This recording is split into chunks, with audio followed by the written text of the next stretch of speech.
Chocolate is one of the most popular flavors in the world.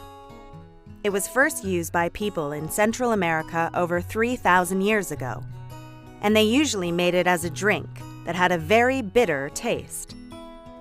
Cocoa beans were also used in religious ceremonies.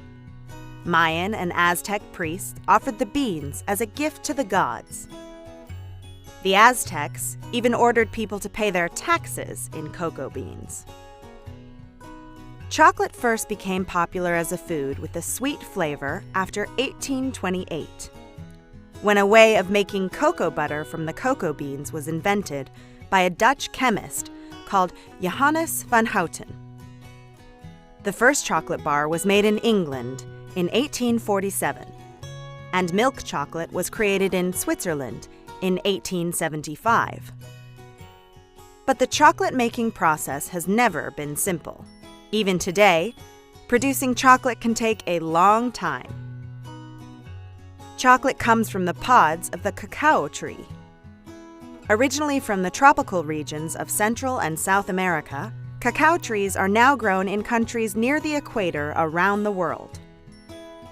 The largest producing countries are Ghana, Ivory Coast, and Indonesia. The pods are harvested and opened with a large knife, and the beans are taken out and left to ferment for about 6 days. After this, they are dried and roasted. Then the center of the bean, or nib, is separated from the outer shell. This process is called winnowing. The nibs are high in fat, or cocoa butter. They are ground and made into a thick paste called cocoa liquor. This is pressed, and the cocoa butter is removed.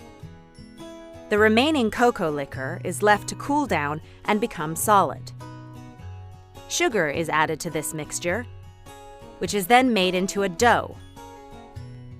Next, the dough is refined through steel rollers until it is a fine powder.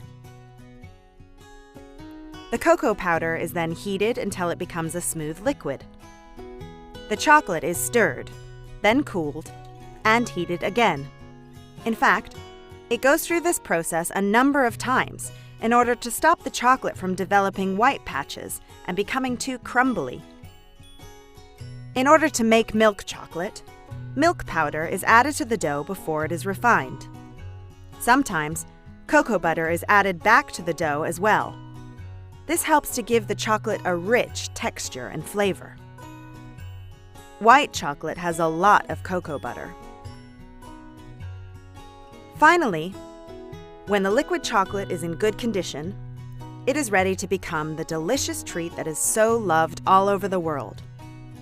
Sometimes it is left to harden in molds to become bars of chocolate, or it is added to ice cream, or cakes, or biscuits, or muffins, or cereals, desserts, milkshakes, fondues, brownies, pretzels, waffles, fudge,